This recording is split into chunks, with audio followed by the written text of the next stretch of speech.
Hi everybody, so we are here today with Damon. Damon is from PagerDuty, and Damon has recently stepped off stage. He's come all the way from America to speak with us here in Australia. And so Damon, how are you feeling? How does it feel to be back on stage and back in a foreign country? Good, it's fun to be at a in-person event. You can tell people were excited to actually connect with other humans. So far the conversations on and off stage have been great. That's great. And could you tell everybody a bit more about the talk that you've just given? Yeah, I mean, I think the context for it is you see this interesting thing happen when it comes to automation in enterprises and larger organizations, is that the people with the hands on the keyboard feel like, oh, we're automating all the things, this is great. And then you go and talk to people 3 or 4 degrees away from it, and they're like, oh, nothing's automated, nothing's different, right? Maybe a few people's jobs are 10% more efficient, but we're not seeing any benefit from all this money we're investing. So it was about how do we strategically align all of our interests to say, what are we going to align our automation efforts and prioritization towards? And it was around the idea of aligning around customer satisfaction, right? And it's particularly around the operational area. It's a combination of development activity, operations activity, and customer service is often the forgotten kind of counterparty in that. And a lot of it is kind of building on what the SRE movement has brought to an extension of DevOps has brought to how people think about operations, to kind of have a more of a customer satisfaction, SLO-centric view of things. So taking those same principles, applying them across those different 3 areas, and as a way to both, say, hey, we're making our jobs easier in the trenches, and also affecting an outcome for the business that we can measure.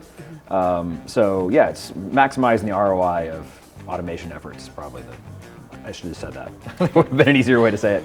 And given your talk was focused on automation and the importance of that, if you were to pick one place that a business should invest in automation, if they had no other resources, where would that be? Well, it's interesting because I think you find that there's enough resources here in 2022 to do the elemental tasks, moving the bits from point A to point B, generating a config, hitting an API. That's kind of table stakes across all development and operations teams. But the area to invest is how do you leverage that to greater value? That's really around enabling self-service. So it's not just, hey, we've got all these little pieces automated, but we still got to send a ticket to an expert because they know how to invoke all those tools at the right time to do the right things and check the output and decide what to do next.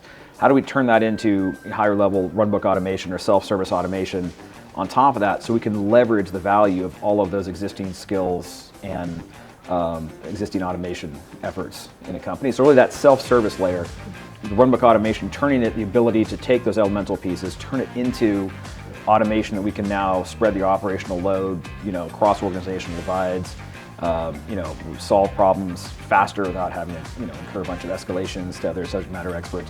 Basically enabling anybody to do what previously we had to go find the one subject matter expert that could do it. So that's, I'd say, we see the biggest value jump, right? Where people say, oh, we've spent all this money on automation, but what are we really getting out of it? The self-service is how we really see them leverage all that investment to a greater organizational return. Okay, well, thank you so much for your time, and thank you for coming out here and giving us such a great presentation. Thanks for having me.